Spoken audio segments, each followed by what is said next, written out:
What if your business isn't broken, just your pipeline is? If I were in charge of your growth, I wouldn't start with branding, websites, or followers. I'd start with desperation. Who needs you right now? What are they willing to pay for today? In this video, I'm going to walk you through the exact steps I'd take, from building your offer and refining your messaging, to recording ads, launching deep dives, pushing out 12 shorts per day, and even what happens after the sale.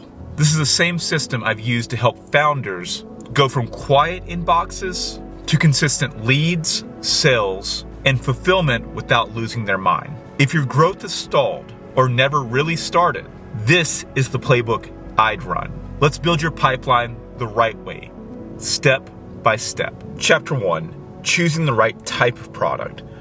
You can have an audience-based product, a service-based product, and like an actual physical product that we make. Knowing which one you go into really helps you understand what type of KPI is going to be tracking, what you're really looking for, etc. So for instance, if I'm building an audience-based product, meaning that I build attention, and then at some point as I get to massive scale or whatever, then there's going to be advertisers that want to buy that attention, right? So if I'm getting 100,000 views on my videos or 1 million views on my videos, etc., then I can create sponsored ads, etc., that allow me to sell that attention for money.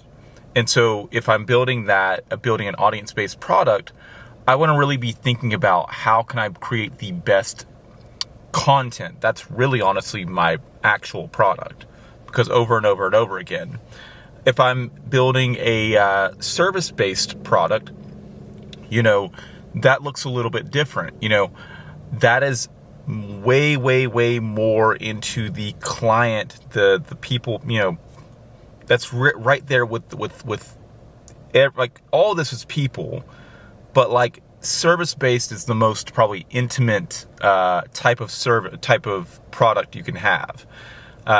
Every single day, you're doing something for somebody, you're going out, and it's really a lot of times one-to-one combat. It can be, one to group or whatever, but a lot of times when we're first starting out, we're going out and closing each person, and I would challenge you. I think most people start out with service-based. I know that I do service-based as well, but as you look at your funnel, your model, and what you're doing, I challenge you to start thinking about, what's the highest leverage that I can get? Because if you really think about it, and let me go to the product-based as well, and then I'll come back to this point. So if we jump real quick to product is actually pretty simple, right? You're going to make the same thing. Here we go. I got something. I don't want to say it's simple, but it's like you're making the same thing over and over and over and over, right? So the question is how do I manufacture this and make a really good quality product that I can reproduce at the thousands, at the hundreds of thousands, etc. And that's really hard to do. Keeping consistent quality is pretty hard to do. Now, the beauty about this is that when you make one product, you're not doing all these different custom things. Yes, you could, but let's just say that I make a batch of cupcakes, right? And then I want to go sell the cupcakes. It's not like I'm doing custom cake requests. It's like I made a batch of cupcakes. Here goes all 12. I may even actually add a couple different decorations on them, right? But when I go to the bake sale, you still just buy the cupcake. Same here with product. Now, what I would challenge you to do is think about whatever it is that you're doing. You're probably doing service-based. And think, can I do 2 products, okay? Yes, we're going to be dividing a little bit of our attention, but I do believe that if we all create an audience-based product first, right? We create a YouTube channel, a TikTok, or whatever, and we build our audience or build our attention, whenever we need to sell our product to that audience, a lot of times this is merch, a lot of this is courses, whatever. It's much easier to sell to an audience that's warm to you, and that really knows you and really understands what you stand for. So if you have that product, that audience product, not only is it later going to get you sponsorships and monetization and stuff like that, but you have literally been having conversations with these people for years, ongoing, and they know what you're about. Same thing for service-based, right? If I have an audience and then I use the audience to actually be the top of funnel versus me starting out in this space of pitching, it's an easier spot to be. Not saying you can't do both, but an easier spot to be. So choosing what product or products you're looking to sell. And I also advise, whenever you're selling products, pick one. Yes, we're talking about different types. Like we have the audience and we have the whatever. But like when you decide to do your service-based product or your product, do one thing. And I've messed this up so many times. Or figure out a way to make it one thing, because it's so hard just to do one thing well over and over. And when you start doing all these other random things on top of it, it just dilutes everything. So that's all I'd say. Audience, and then whatever you're doing. And it may be that just the audience is your game, that you can hold out long enough and you are good enough to kind of build that audience and then do the thing. But most people, they're trying to make right now money, and also having an audience is really important. So that's the first part. Chapter 2, identifying the most desperate buyer. I talked deeply about this, I think, in the last video and in the previous video about if I had to do your ads. But it's so much, what you do, in a sense, a lot of times is commoditized, right? If you're a lawn care person, there's 1,000 other lawn care people out there. The reason why someone comes to you or not is a lot of times, are you really close to me, or a friend, or whatever.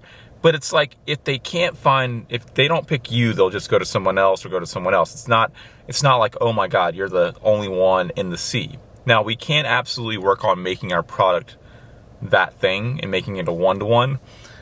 But what I found works even better is just picking the most desperate avatar, the person that actually really needs it. For instance, if you're a tow trucker, right? You are in the business of you are in the right business, because people that have broken down cars are super desperate. They're like, oh my God, I need this fixed now. I need this taken care of now, because that means I'm out of work. That means I can't get the kids to school, whatever. So they're willing to pay the premium. They're willing to undergo, they just want it done now and get it out the way.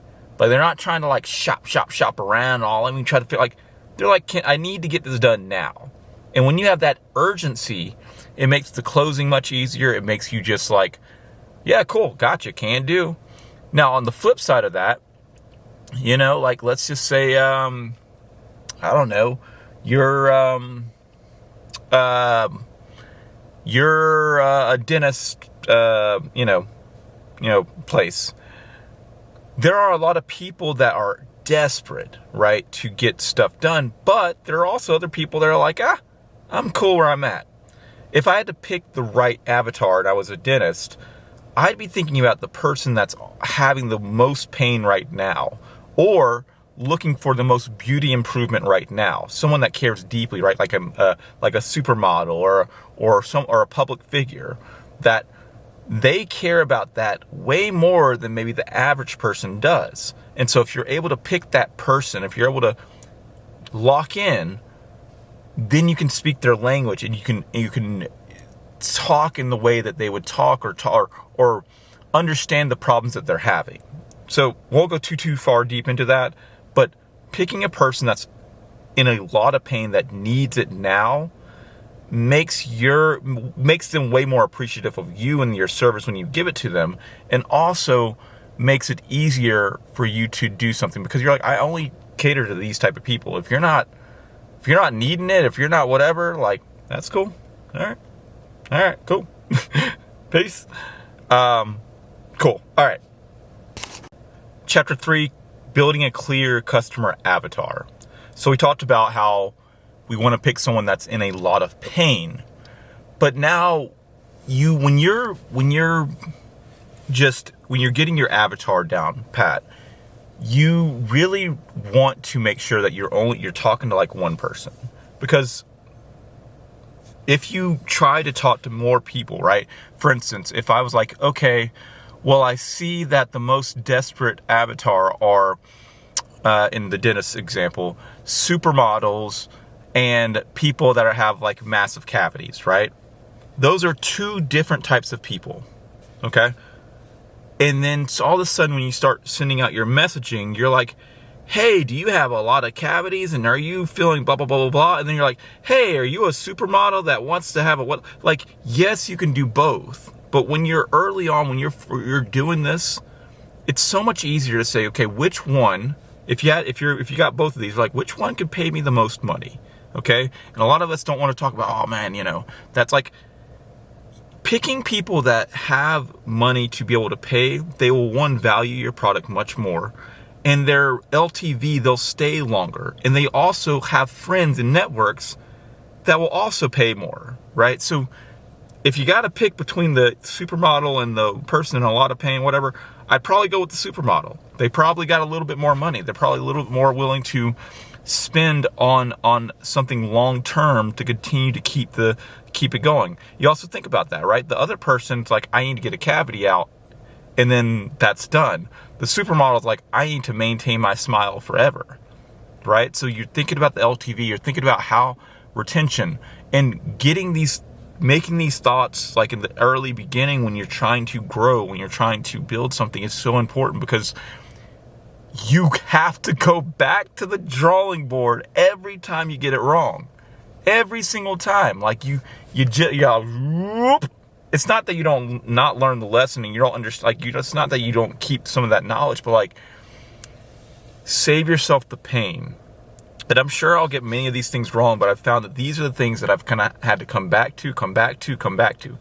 Now, once you have that avatar, that specific person, it's amazing because you can use AI now to literally talk to them, because now you're like, hey, AI, this is my avatar. For instance, for me, it would be overworked, overwhelmed founder CEOs that need to clear their creative and tech backlog.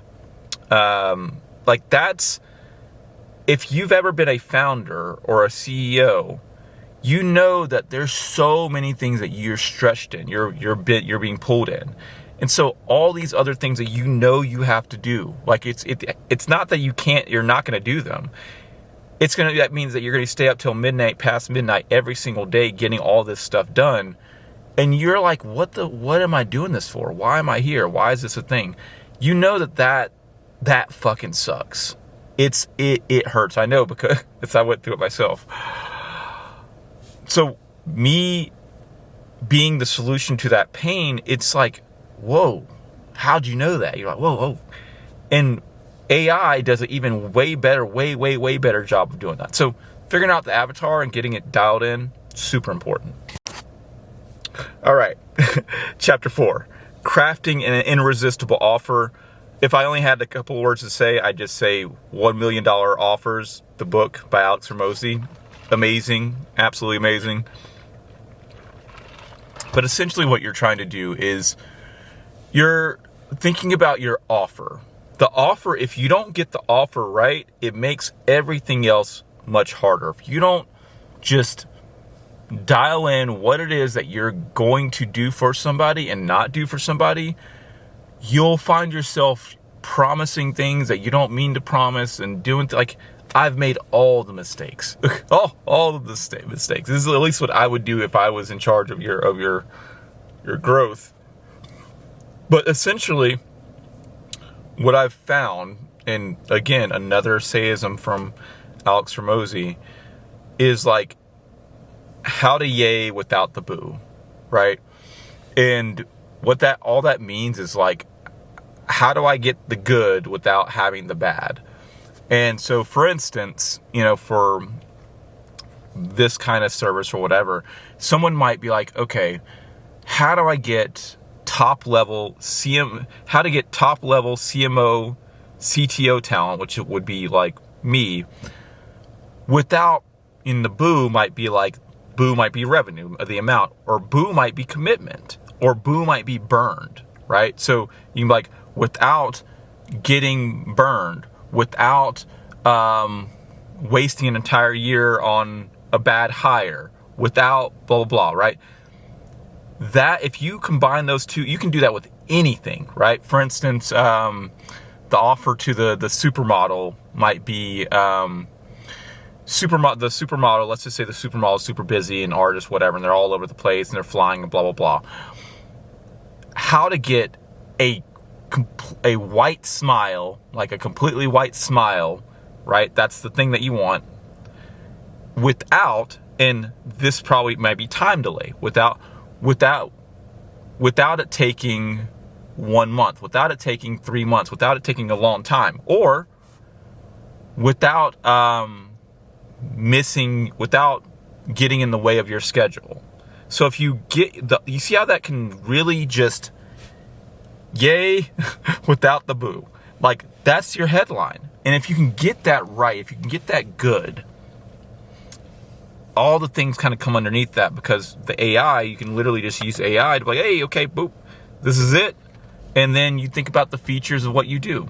Because at the end of the day, you're still just doing like teeth cleaning or whatever, right? You're still just doing this, but it's packaged in a different way that certain people care more about.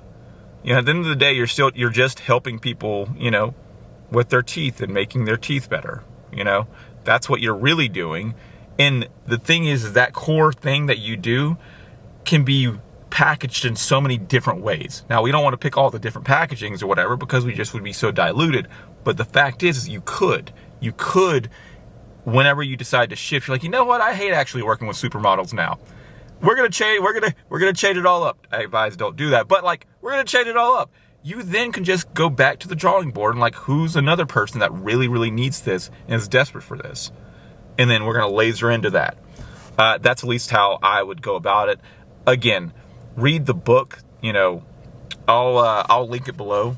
But it's a killer book. It talks about bonus stacking. It talks about urgency. It talks about all these different things that you can add to make your offer better. Chapter 5, nailing the messaging.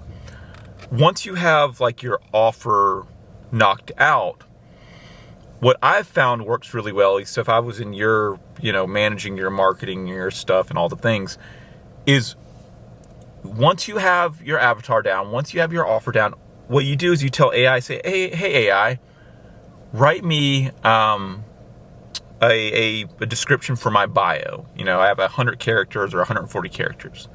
What's crazy interesting about this is once you have, like I said, once you know what you're selling, the type of service product, once you have the avatar, once you have the offer, it knows that information. You say this, again, keep it in the same chat.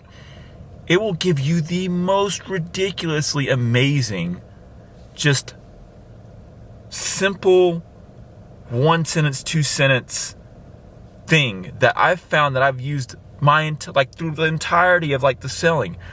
Oh, what do you do? I do this and this. Or, like I said, the whole, I help overwhelmed CEOs or 100+ hour worked CEOs clear their creative and tech backlogs. Once you get it so down and dialed in that it's right there, everyone that you talk to, you can just say it very simply. And it also is the backbone to all your content, because now that we know what we're doing, all of our messaging in our content can be circled around that avatar. So what you do is this, right? When you're thinking about the videos that you're going to make or the post you're going to make, you're like, hey, what are the top 10 problems that, again, sticking with the supermodel, that, super busy supermodels that really want to have a beautiful white smile without it taking forever. What are the problems that they struggle with, right? You say, what are the top 10? And all of a sudden, you now have a top 10 list forever for what this avatar is most struggling with. And once you have that, your messaging, then every single day, what I actually like to do is I like to make a top 30. Why top 30? Top 30 because there's 30 days in a month or whatever, roughly. And every single day when I wake up, I can then come back to and say, okay, let's hit that problem. Let's talk about that problem. Let's go deep on that problem. Up next day. And then guess what? The next month we do it all again, maybe from a different angle, maybe from whatever. But again, you're just, all the content that you now make now comes straight back to the avatar, right? There's no, I think we should make that, or I think we should maybe that. It's all on brand. It's all on target because you've done the job of figuring out like the right product, the desperate buyer, your avatar, the offer, and now the messaging is great. And your advertising, same thing. Anyways, let's move on. Quick pause. If you're working on your brand, your website, or you're stuck trying to figure out next steps, I take on a few weekend consulting clients each month. If you want expert eyes on your project, you can book a quick strategy call by clicking the link below in the description. All right, back to the video. Chapter 6, establishing the big obvious proof. I fucked this up forever, but at least this would be what I would do if I was helping you with growing your pipeline. I've said this before, but like, if I'm selling abs, if I'm selling muscles, right? If I'm in the gym space and I don't have muscles, pretty hard sell, right? So like, it's just the big obvious. And it's a bit of a tough thing because, you need, when you're just getting started, you need proof and you don't have the proof. And so it's an endless cycle of like, I don't, it's a bit of a chicken and the egg. But the way that you can create the proof is to, one, talk about how you would go about doing stuff. This right here is proof. I'm just thinking through how, if I were managing your growth pipeline, this is a whole breakdown. So this is proof. But then if you look at your portfolio, I know I did, you're like, do I have good examples? And here's what's weird about good examples, I realize, and this is, it is like the film, it's like making the movie and then the promotion of the movie. It's crazy. You can create an amazing movie, like a fucking amazing movie, but if you don't market the movie well, no one sees the movie, so no one knows that it's a good movie. And I think the same thing is like portfolio too. I worked my entire career, right, producing stuff for millionaires nonstop all the time. And in the work that I did, I was like, oh, great, I have this work here.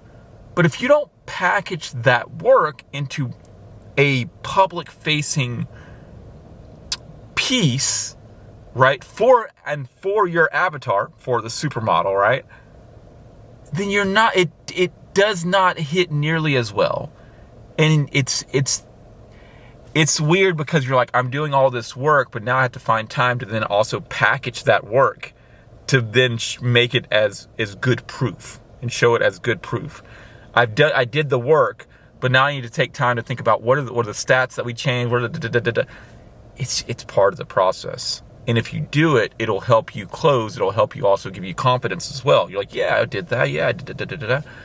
This is the thing right now. I literally have 100 pieces of work and growing every single day of things that I've done that I'm super proud of. Way more than that, honestly. But like things that are just like I see, like they're right there, boom.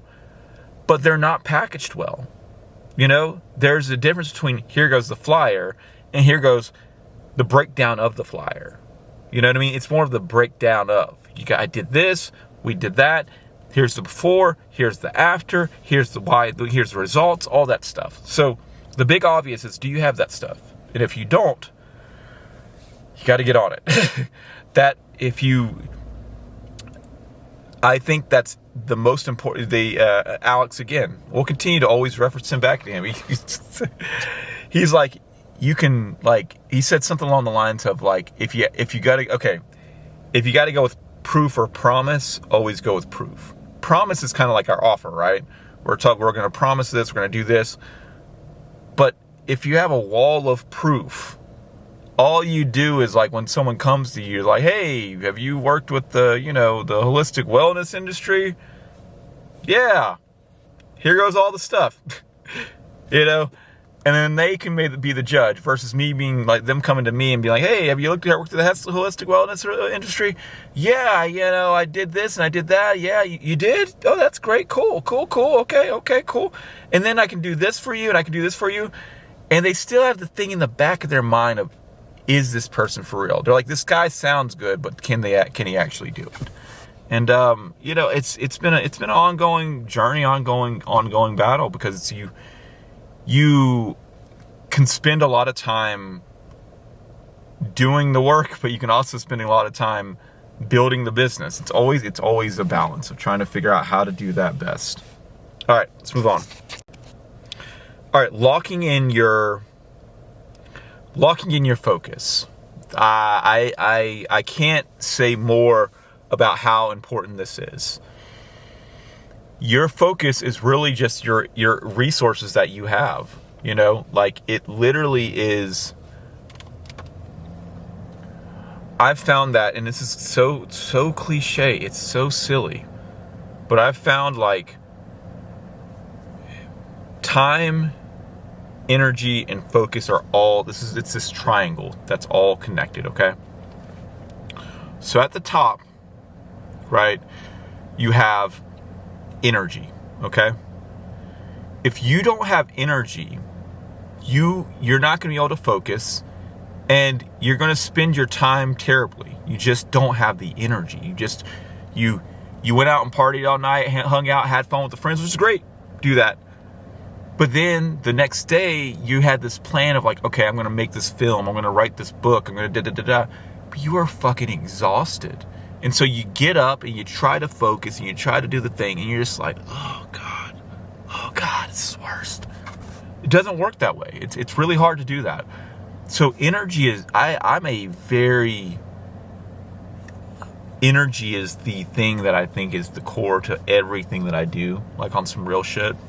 So going to sleep on time, so important. Go to sleep at 10, wake up at 6, get those 8 hours of sleep. Like, I used to preach forever about 6 hours of sleep. Like, since I've been doing 7 hours of sleep, 8 hours of sleep, man, it's just you're brighter, you're more snappier. And so if I have to sacrifice, let's say 2 hours, but I get 4 hours or 6 hours more of output, I don't know. Also, eating well. Eating well is really important. And I don't mean like, oh my God, go get all the healthy things or not the healthy thing. Like, you can do all that, whatever. But I mean, like, a consistent schedule of food, okay? I personally, I literally every single day at 12 o'clock, I go on my phone, order Chipotle, the quesadilla thing, with brown rice and corn and sour cream and the veggies. I eat half then, and then later on around 4 or 5 o'clock, I eat the other half. Feels great. Always consistent. The wife sometimes cooks, wife sometimes doesn't. So I'll end up eating a meal there. But, like, there's a difference when you aren't hungry. When you're not hungry, you don't have that weird feeling. Like, it's not like this weird dips in your day of this whatever. So take energy, super, super, super, super important. As far as time goes, you may have all the time in the day, like, you plan it out. But if you cannot focus, right? If you cannot dial it in, block out all the noise, focus on the signal. It's so frustrating. And I dealt with this for a very long time for my own self. Like, I'd wonder why I could go into the office and be like, okay, great, I would crush it, I'd do my best work, I felt so good about it. But like, then I'd be home, and I know it sounds obvious, but then I'd be home, and I could not get the exact same thing done. I tried to it's, when you have things that can interrupt you at any given time, when people just interrupt, and they don't see it as an interruption, they just kind of like, oh, hey, can you go grab that thing? They pull you off of what is important that needs to be done right then and there. And that's why, again, you can time block, right? I typically work roughly from 6 a.m. to 6 p.m., right? 12 hours in it, doing it. And when I'm home, I'm home 6 p.m., I'm not working. I'm there, I'm focused, etc., whatever. But when you're working, you need to be able to, if you're well fed, if you're well rested, if you are not distracted by everything else, because there's enough distractions in your business that'll get you off point. All the other stuff, if you can do that, we can make some real progress. Now, as far as focus in the business, focus, you have to pick something. You have to pick the direction you're going in and commit, right? When you have all these other things you're trying to do, all these different balls, all these whatever, it's just like you're filling up this cup a little bit, this cup a little bit, this cup a little bit, this cup a little bit, this cup a little bit, versus being like, I can just fill the whole fucking cup up with my effort and focus into this one cup. True story. I struggle with this, right? I struggle to, because new things come at me every single day. I'm like, that's a good idea. We can do that. Oh shit, right? I'm like, that's me. But I know that if I just focus, if I just do the thing that I set out to do, ongoing, over and over and over, it's going to be the unlock. It's going to pull the lever. All right, let's move on. Chapter 8, improving the funnel or making it bigger. Okay. I didn't realize this was, for whatever reason, my brain didn't even comprehend this a while ago. But then I was like, wait a second.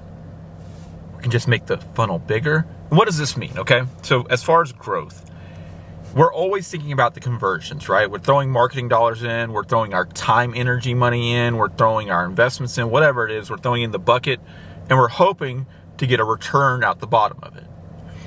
And you could have, I don't have anything right here, you could have a small funnel, meaning that at the top of it, your reach, the amount of people that you reach or your network it's small, okay?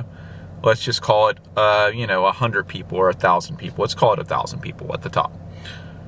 Now, you're trying to convert those people down into closed sales, right? So dollars, money, whatever. And let's just say that you're getting 1% close rate at the very end, or actually, that would pretty much be every 10 people, or sorry, right? Is that every 100 people? Yeah, that'd be every 10 people. So you have 1,000 people, you're getting 10 people out the bottom, okay? You could say, how can I actually, if we're focused on just making the funnel a better funnel, we could say, how can we turn the conversion rate down to 2%? Versus 1% of people, how can we make it 2%? And that would technically double sales. You'd get, if it was 2% of 1,000 people, you get 20 sales, which is great. That's cool. Or, and this is where you decide where you're better at. Are you better at closing? Are you better at the optimization? Are you better at more attention? So this is not you can do both of these things, but you realize that you could do that. There are options. You could also expand the funnel, right? So instead of 1,000 people coming in, right? We can just say, how can we get 10,000 people to come in? All right?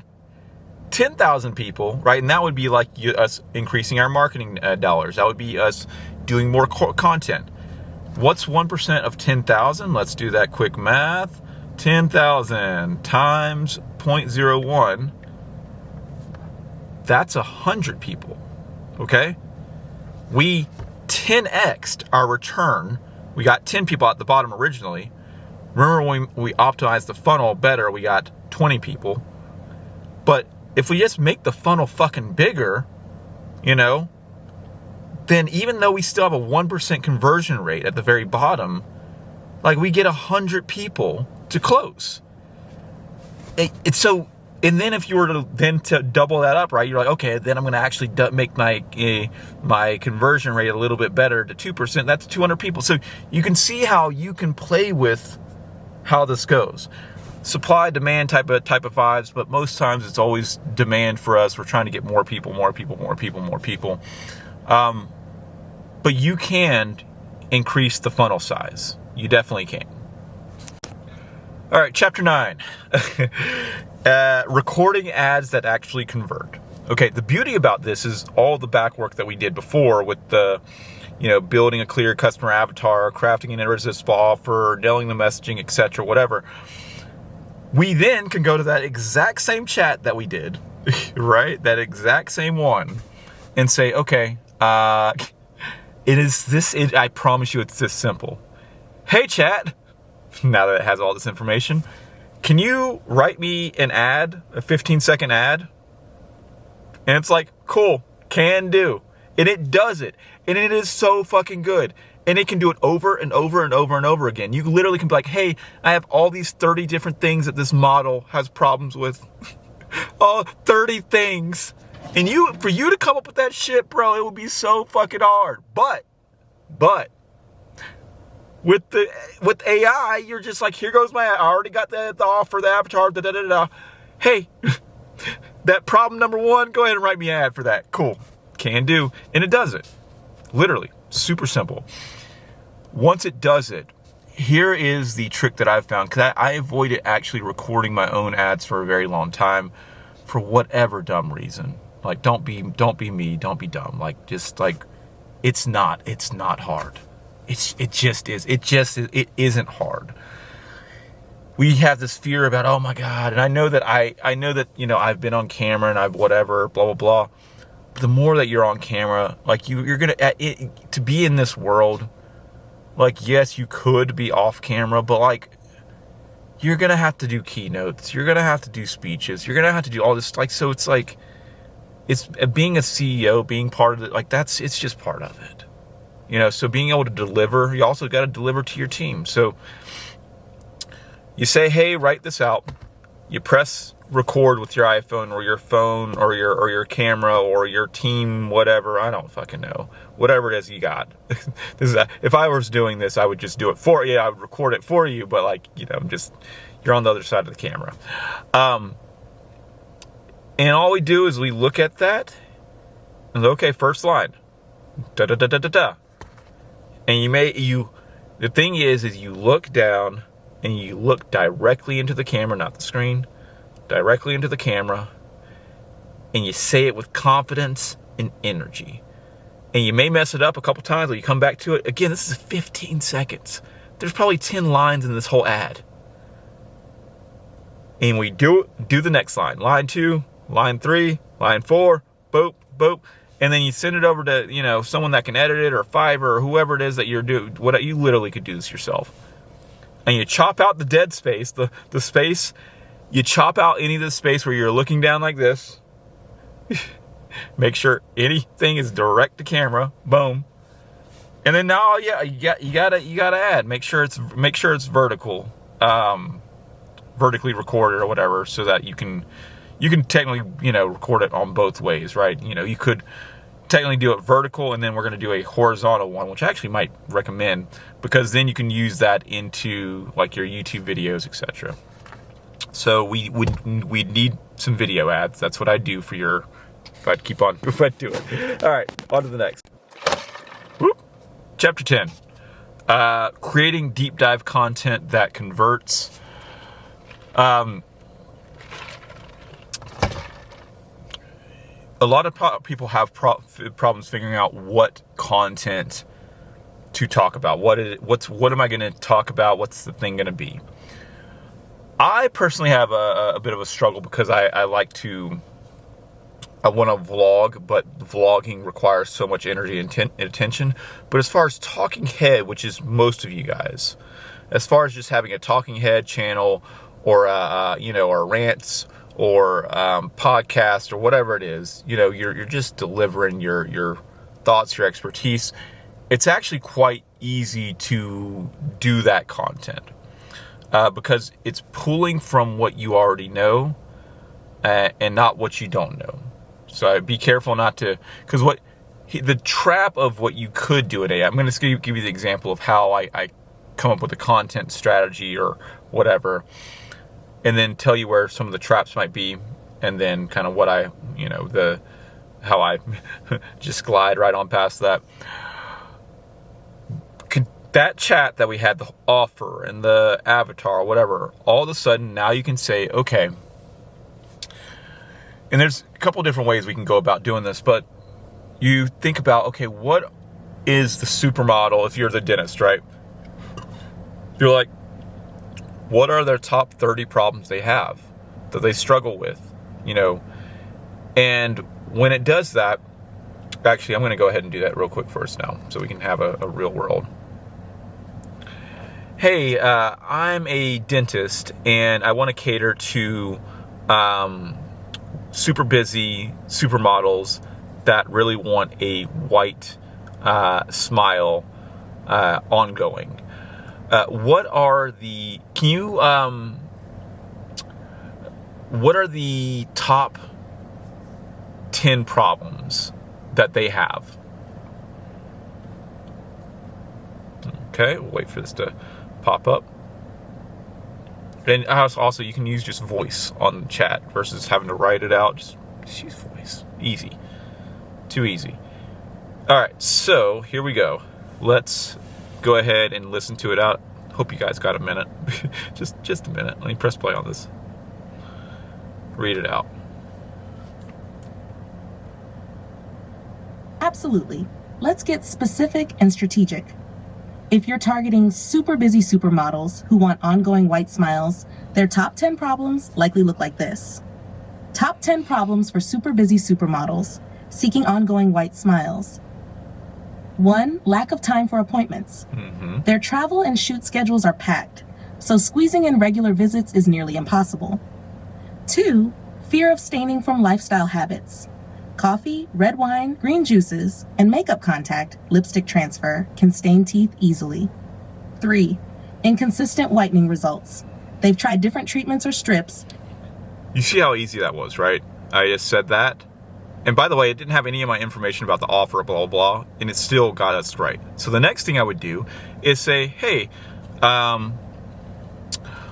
I'd like to make a 30-day calendar where I talk about these problems and ways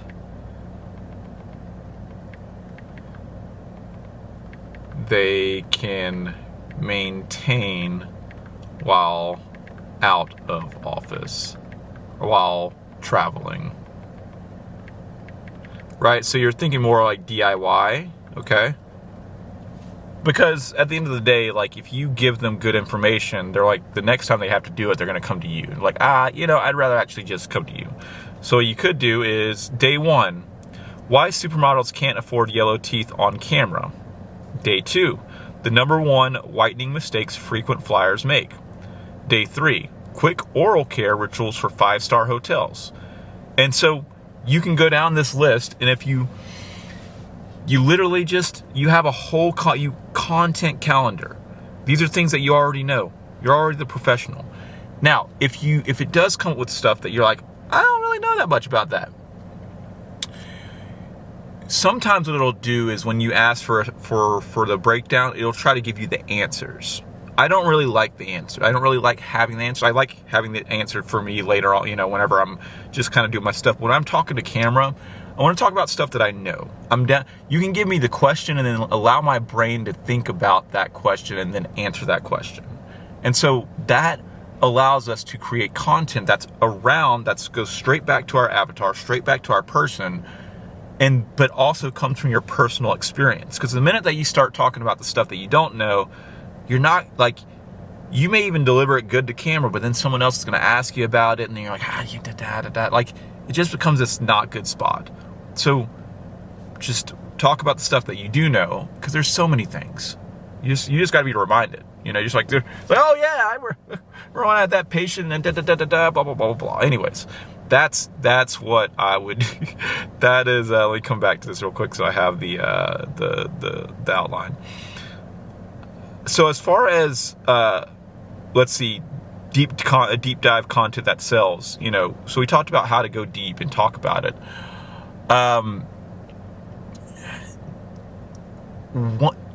What's cool about creating content is that all of a sudden it becomes this stuff, this whole portfolio of work that you can, if someone asks you about something, like, hey, do you have any thoughts about, whitening teeth on the road? You're like, yeah, I actually made a YouTube video about it. Here you go, boom. And of course you can answer the question, but you can give them a whole deep dive about it, and that creates more and more trust, which makes them way more likely to convert and buy. Chapter 11, distributing 12 shorts a day. Sounds crazy. It's not. It's not. Once you do these deep dives, right, which are 30 minutes, an hour long, whatever it is, if you upload your content into a software or into an online software called Opus Clips, OPUS, I think .pro is their domain name. If you do that, you literally can take your video that you posted to YouTube, and then it will take that video, look through it, read the transcript, and create you roughly 20 to 30 different clips that you can then use and schedule out as shorts.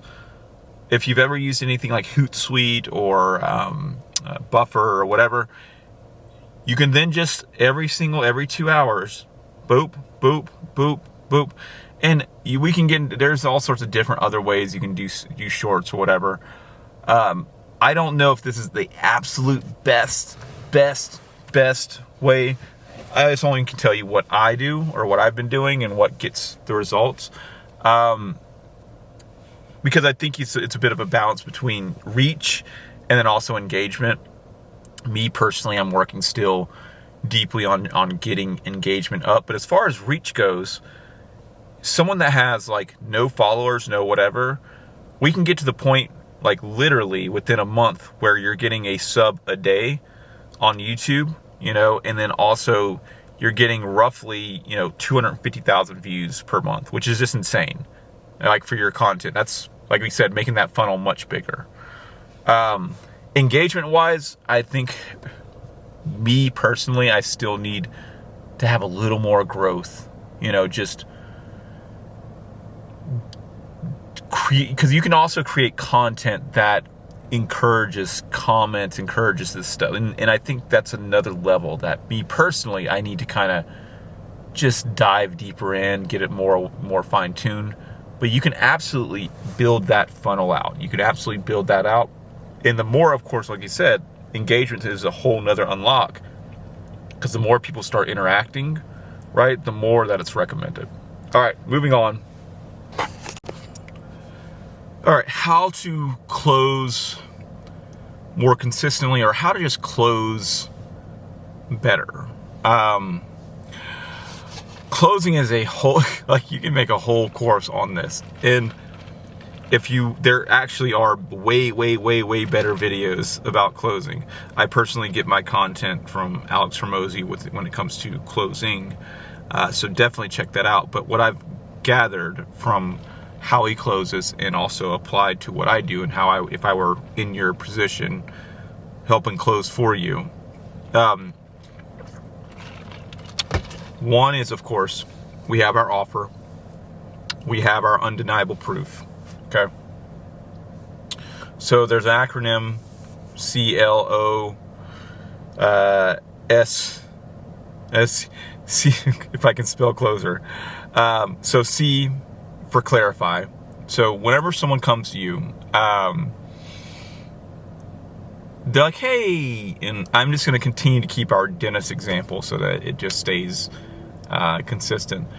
Hey, I was wondering if I can get some information about, about how you go about teeth whitening or whatever.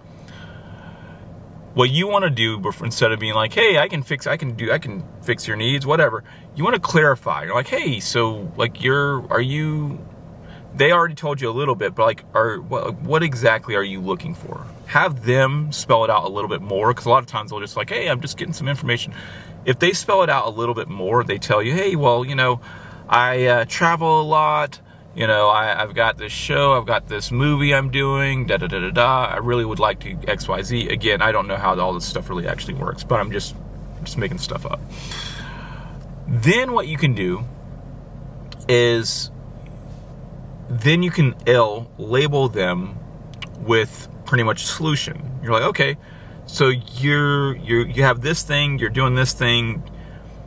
I believe, label, that this program, this treatment, this thing might align best with what you're talking about. Then you want to go to O, overview their past pain. Okay, so have you done this before? Is this your first time? What was your experience? You want to go through all the stuff. You want to be able to understand why they're going through the pain they're going through, why they haven't made this a priority, etc. You do that. And then from there, now that we understand, we have a little more information, then we want to sell the vacation. Sell the vacation pretty much means we want to sell the result, not really the process through it. For instance, I can talk to you all day about JavaScript and CSS and PHP and all this other stuff, but like at the end of the day, it's like, I want my website to convert. Like that would be the sell. So for as far as like dentist goes, like the talking about, oh man, your friends are gonna really love your smile. When you get that new whatever, like just imagine. So you're selling the actual vacation, not the process of, oh, when you come in here, it's gonna take 3 hours, and we're gonna laser this and that. We're not talking about any of that. Once you sell the vacation, they still may not be so. That's when you get the price, right? Okay. Again, I have no clue how much this stuff actually cost, but yep, it's going to be $10,000. And then so they may have reserves, and so now you go to E and explain away the doubts.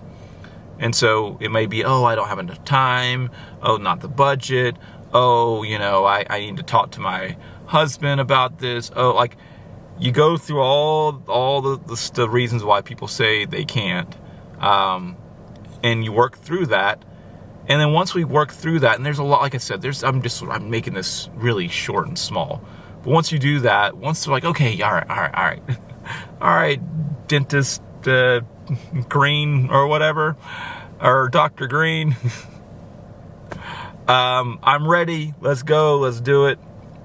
And then R is just you're reinforcing their decision, so making them feel good about the decision, following up, etc., all that stuff. So that essentially, like if you go through that process of closer, I promise you, like I've used it several times and it works, many times. It works really well, because instead of you just saying, oh my God, let me take your cash, or oh my God, I can do, like it's more of a diagnosis. It gives you more of an understanding of who they are and what they're needing. They get more understanding. You can send them portfolio works or before and afters, etc. It's just an easier process, and you can close higher ticket sales doing that. At least that's what I would do if I was doing it for you. All right. Chapter 13. Streamlining onboarding for new clients. When someone buys, and again, this is our pipeline, we're trying to go through the big pipeline of just and going through the whole process.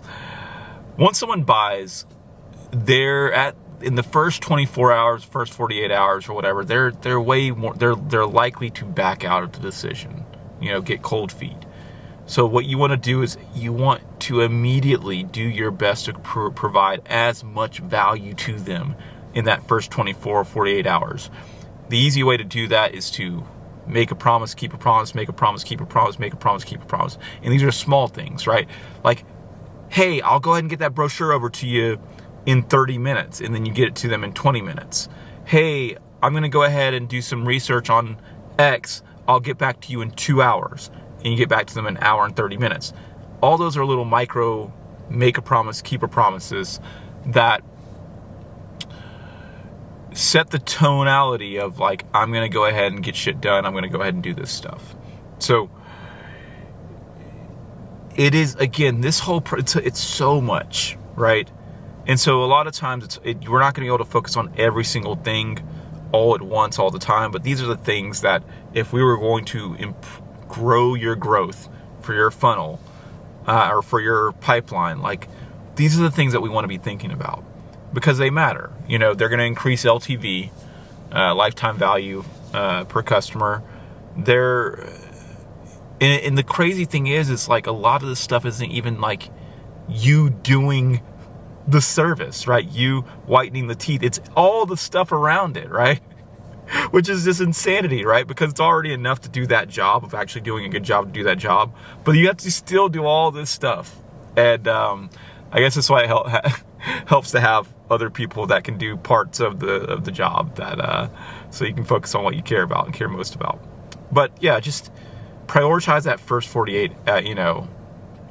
Onboarding as well isn't just that first 24 to 48. It's just like, how can we create? They're getting this value, but how can we create an even better experience, that's honestly almost outside of the service they're getting. It's kind of like layered on value. It's kind of like I'm paying to go see a movie at Regal. The movie is actually the value, but I go in there, everyone's nice and kind. You don't have to wait too long. The bathrooms are clean.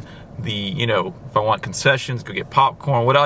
All that stuff is kind of like extra to the movie. I'm really going to see the movie, but all that kind of layers on top and makes it a nice experience, a nice, onboarding, because I've gone to theaters and I'm like, I just get that weird, feeling.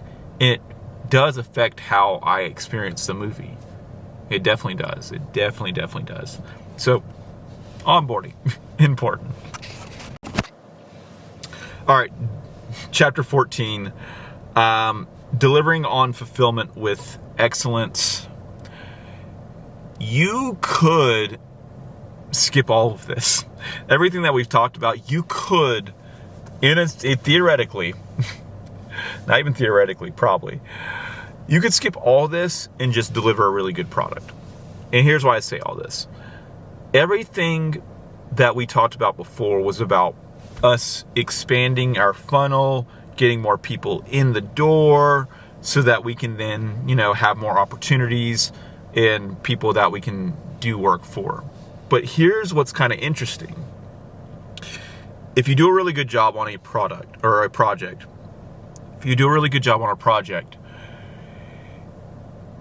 you then have the opportunity throughout that project to ask the person, hey, do you have any friends that also would like to see this movie? Do you have any friends that would also like this, to get any others? Do you have any other supermodel friends that would also like teeth whitening? And chances are they probably do. And if they see that they're getting a good job, they're going to talk about you and the experience that they're having while they're doing it to their friends. And then when you ask, hey, do you have anybody that I'm telling you, one out of two clients typically like, yeah, I got somebody, I know somebody. And the close on that referral, that person, is so easy. It is so chill. You still go through the closer framework, but you didn't have to go pay ads or do any of this stuff. You just literally, they gave you their number, your current person gave them their number and all you say is, hey, I talked to, Susie or Sarah or whatever, and she gave me your number. She said that you'd be interested in teeth whitening. And like, yeah, I would. It's so chill. It is so chill. Like, again, you can not do all this other stuff. If you create such a good product that then other people are okay with referring their friends, it then compounds up, which creates a whole different type of marketing funnel for you. So, just thoughts. Take time, make a good product, do your best. I know, like it is, you're juggling so many things. I get it. But if you can create a really good product, make sure, like, and we'll talk about this in the next chapter, but just make sure you can ask for the referral, because then you already have the customer for life in a sense, unless they, whatever. And then you also can continue to ask them for referrals later on, and people are likely to do it. All right, chapter 15, generating referrals on autopilot. We talked a bit about this in the last chapter, but more specifically, just talking more about the tactics of when to ask for a referral. All these things, just, again, Alex Hormozi, he comes with so many just gems. But you have when they're most hungry and when they're most fed, right? And you want to sell to them when they're most hungry, right? Most desperate. I really need this. I got this movie in 2 months. I really need the service, right? But you want to then ask for a testimonial or a referral when they're most happy or most well fed. Right? How was the steak? Oh man, it was amazing. Oh my goodness, right? That's when you ask. And you can do this each time you have different wins within the process of what you're doing, throughout the journey of you delivering the product. And so you can ask for a referral probably 2-3 times throughout. And that kind of answers the question of when do I ask for a referral? And you just, it's hey, do you have any friends that, could use this thing? Would really love to help them out. That's all. That's it. That if you do that every single time you do a sale and you do a good job with the product, it's like it literally almost, I don't want to say it doubles it pretty much doubles your customers, because you can focus on just the work, and then you get another one in and you focus on their work, and then you ask them for a referral, and then they give you another person, and then you focus on that work, and like, versus all the other stuff that we just talked about. Super important, but another way to expand the funnel this way and this way out, once you have the customer. All right, chapter 16, our final chapter, making data-driven decisions. I didn't track data for a long time for whatever reason. I was like, I'm a creative. I'm good. We're good. We'll figure it out. We got this. Track your data. It's easy. It's really easy to do, and it informs so much of what you're going to now do next, right? So, for instance, when you taking a day to say, okay, I learned this from the founder of Twitch, Michael. I can't remember his last name right now, but you think about what are the top 10 KPIs that I care about. And if you don't know them, all you got to do is go to AI and say, hey, AI, I'll do it right now. Hey, chat, I'm a dentist looking to cater to super busy supermodels. What are the top 10 KPIs I should track for my business? Ready for this? I love AI. It's so good. It's the best. All right, you ready for this, guys? I have no clue but the world knows, the collective world's knowledge base knows, and now I just get it instantly. All right, let me press play on this. Great positioning. Catering to super busy supermodels means you'll want to track KPIs that emphasize premium experience, speed, ongoing beauty results, and referral power. Here are the top 10 KPIs you should track for your dental business targeting this niche. 1. Average treatment time per appointment. Track how fast you deliver high-end results. Supermodels value efficiency just as much as beauty. 2. High-ticket treatment conversion rate, % of consultations that convert to premium services, e.g. veneers, whitening plans, Invisalign. Measure the persuasiveness of your premium offer. 3. Referral rate, especially via high-status clients. We'll stop there.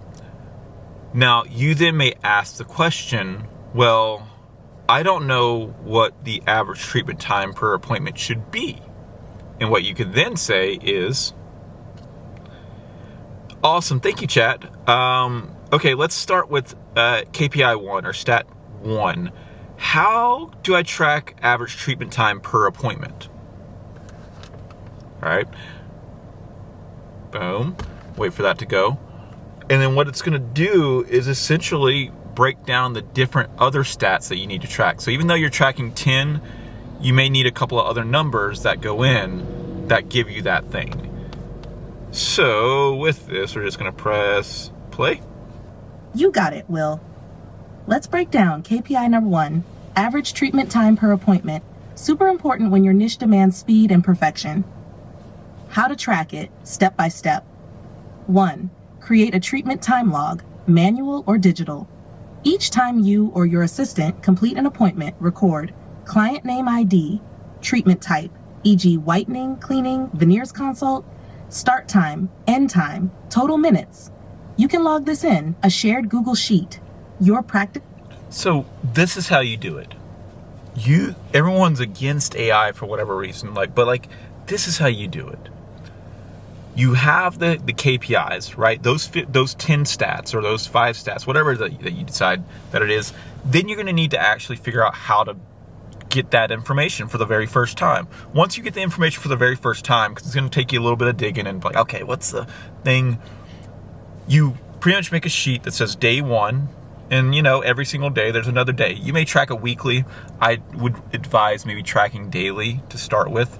It can get exhausting tracking daily, but at least in the very start tracking daily.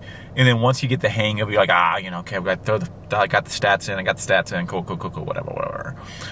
You might then realize that there's not that much change or variance between day to day, but there is between week to week. And at that point, you might be like, okay, let me actually track this on a week to week basis. Now, what's beautiful about this, what is absolutely amazing about this, is let's say you track for 10 days.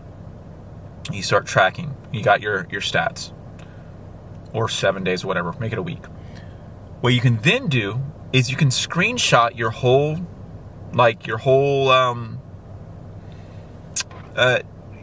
spreadsheet of the data that you kind of wrote out, that you've been tracking, just the numbers. All it is one day, and then you have in the columns each KPI, right? So day 1, day 2, day 3, day 4, and then KPI 1, KPI 2, KPI 3, whatever. So it's very clean. You can screenshot that whole thing. You go over to AI and you upload it and say, hey, here goes my stats for the KPIs. What are the industry's benchmarks? Like, which KPI do I need to improve? If I could only improve this KPI by 5%, which KPI would make the biggest difference? And then from there, it can tell you which one to target. And then that is where you spend all your energy just fucking focusing into. You look at all the other things that could change, you could whatever, blah, blah. No. We're just going to focus on improving this one, because that one's going to give us the biggest leverage. And once we do that, let's say we get that number up, we take the screenshot, and now we're at day 14 or 30, and it's going to look at that and be like, great job, Will. If I were improving this other one by 5%, if I had to pick which one to now improve by 5%, I'd pick KPI number 3, because that's going to give you X, Y, and Z. And then all of a sudden, the whole next month, you're like, I'm focused on just KPI 3. Even though all these matter, KPI 3 is going to give the biggest unlock. And if I was managing the growth for your pipeline, this is everything that I would do for you. I hope you guys enjoyed this breakdown of just going all the way from like not even having a person that you're talking to, all the way to like us now tracking data and how to improve and improve and improve. Like, I love this stuff. I think about it all day long. And, look, I hope that this really does something for you. I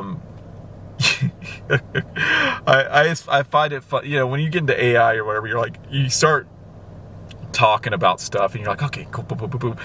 And like, it just, every single time, I'm just so amazed with the data that comes from it. Anyways,